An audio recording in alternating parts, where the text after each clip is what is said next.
Olá, irmãos, a paz do Senhor, espero que todos vocês estejam bem. Hoje, 31 de outubro, estamos comemorando no calendário cristão o dia da Reforma Protestante.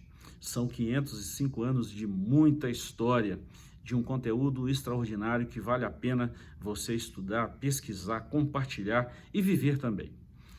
A igreja começou muito forte com a pregação do Evangelho por Cristo e em Cristo, e nele mesmo. Quando Cristo diz a Pedro que sobre esta rocha edificaria a sua igreja, ele estava falando dele mesmo, e as portas do inferno não iriam prevalecer sobre esta igreja.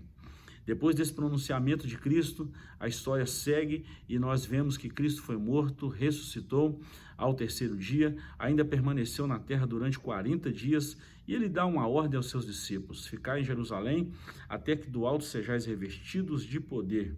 E quando vocês forem revestidos de poder, vocês serão minhas testemunhas, tanto em Jerusalém, Judéia, Samaria e até os confins da terra. A igreja em Atos dos Apóstolos veio com a força espiritual de um exponencial gigantesco e contribuiu para que a pregação do evangelho tomasse uma forma, uma proporção enorme às perseguições do Império Romano nos primeiros anos da igreja primitiva. Com as perseguições do Império Romano, a igreja saiu das 4 linhas de Jerusalém e alcançou Judéia, Samaria e, por fim, os confins da terra.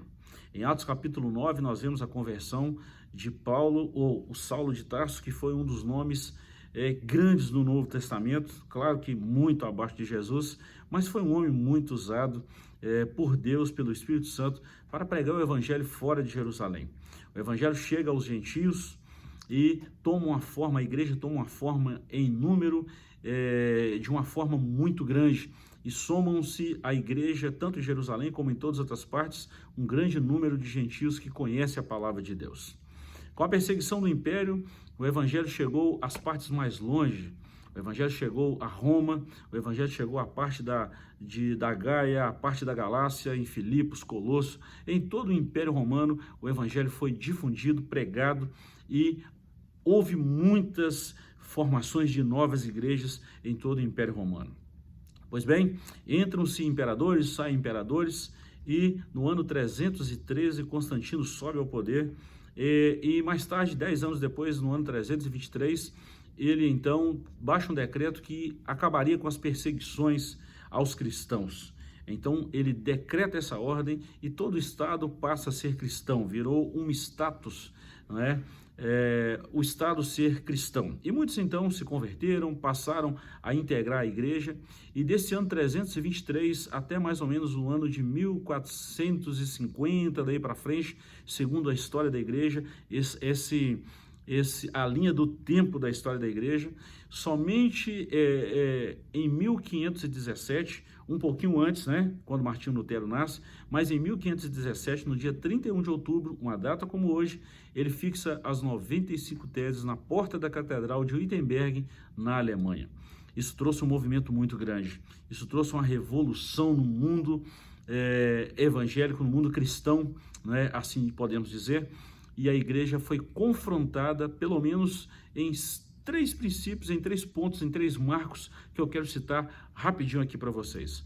O primeiro marco que a igreja foi confrontada foi exatamente a sua conduta de forma doutrinária e teológica.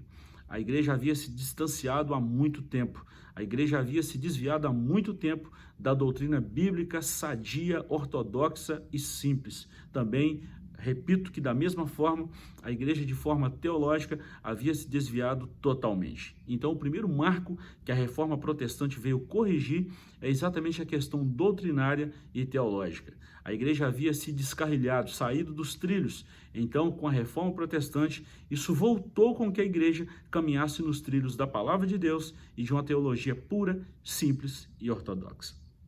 O segundo ponto que quero destacar é a superstição que a igreja vivia nela. Muitas crenças contrárias à palavra de Deus.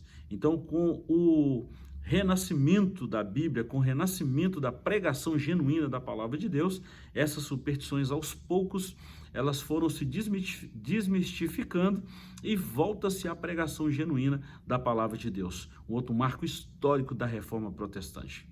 E um outro ponto que eu destaco também, falo isso, sabendo da história da igreja, estudando há um bom tempo sobre a história da igreja, é que exatamente nesse período aí de 313 para frente, 323, quando acabou a perseguição aos cristãos, a igreja deu a mão ao Estado. Isso trouxe alguns benefícios, muito pouco benefício, mas trouxe muito mais prejuízo e atraso à pregação do evangelho do que benefício. Com a reforma protestante, houve uma separação assim bem clara. Igreja é igreja, Estado é Estado.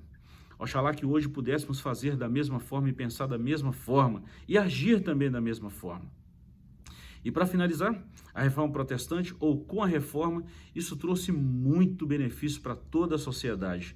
Uma delas é a grande tecnologia que se desenvolveu a partir da reforma protestante, como, por exemplo, a ciência, de uma forma exponencial, tomou proporção e trouxe muitos benefícios.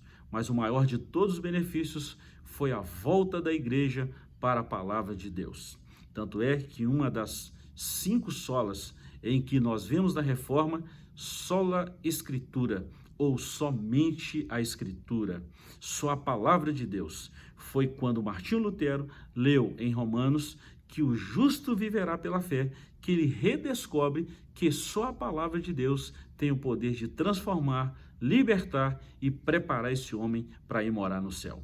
Deus te abençoe. Estamos comemorando hoje 505 anos de reforma protestante e se você faz parte dessa história, eu quero te convidar a compartilhar esse vídeo e junto comigo continuar glorificando a Deus e louvando a Deus por ter levantado homens como Martinho Lutero e muitos outros que seguiram esse trabalho e hoje nós temos a responsabilidade de manter aceso essa chama de pregação da palavra de Deus com muita sabedoria, com muito cuidado, mas também de uma forma simples, ortodoxa e pura, a pura, genuína pregação da palavra de Deus.